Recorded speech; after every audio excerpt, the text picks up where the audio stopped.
Good evening, everyone. Ladies and gentlemen, Mr. Shah Rukh Khan.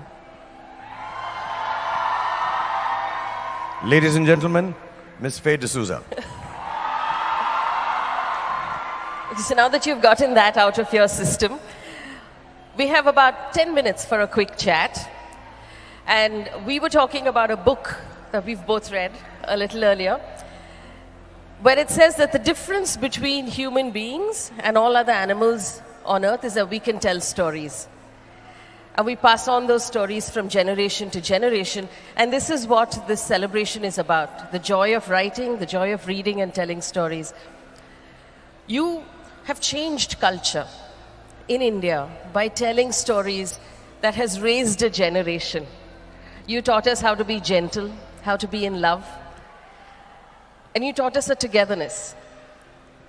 Going forward now, as you chart out the rest of your career, what stories are you hoping to tell? Actually,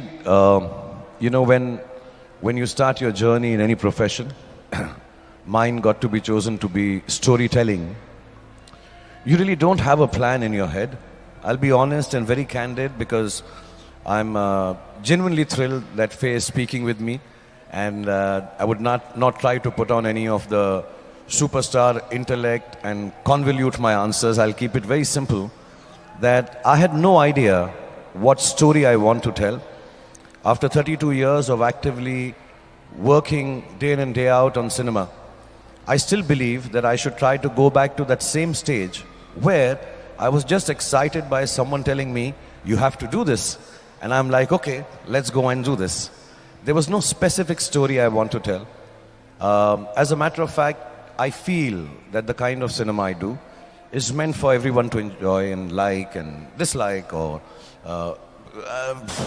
not learn too much from it. I'm sorry, I won't make cinema more intense than that. I've always said, messages are for the postal service.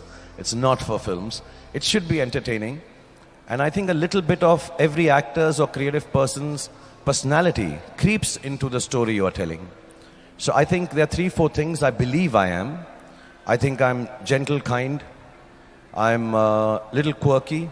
There's a lot of passion and a bit of madness. And it all will transcend into some of the roles that I've done. It could be a Devdas, it could be the killer in Bazigar, it could be the teacher in Dear Zindagi, it could be fan, the passionate mad person.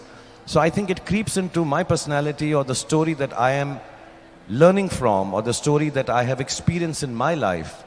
I think transcends to the audience, moves on to the audience through my eyes and actions and perhaps the way I essay a role. I would like to tell only those stories which a lot of people would like to hear, which does not make it populist, which does not make it that, I'll just say the stories which people want to know.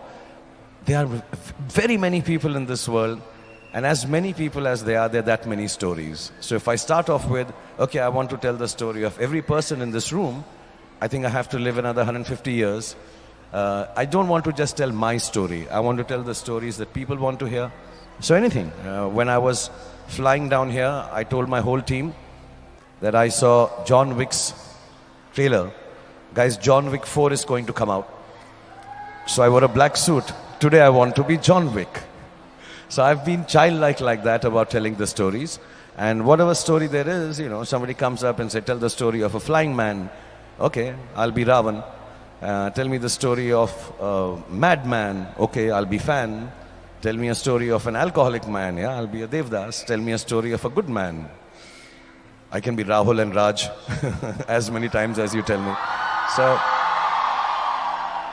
So yeah, whatever story people want to hear, I'd like to tell that story. You have 3 big films in the pipeline right now. After a long break, I know that your fans and your audience have desperately missed you. Does the release still make you nervous? People think I'm pompous if I answer it the way I would like to answer it honestly. But because I promise, because you're doing the interview, I'm going to be honest. I don't think I need to be nervous. I think they're going to be all super hit films. So now I would like to explain the lack of arrogance in this statement. That's the belief I sleep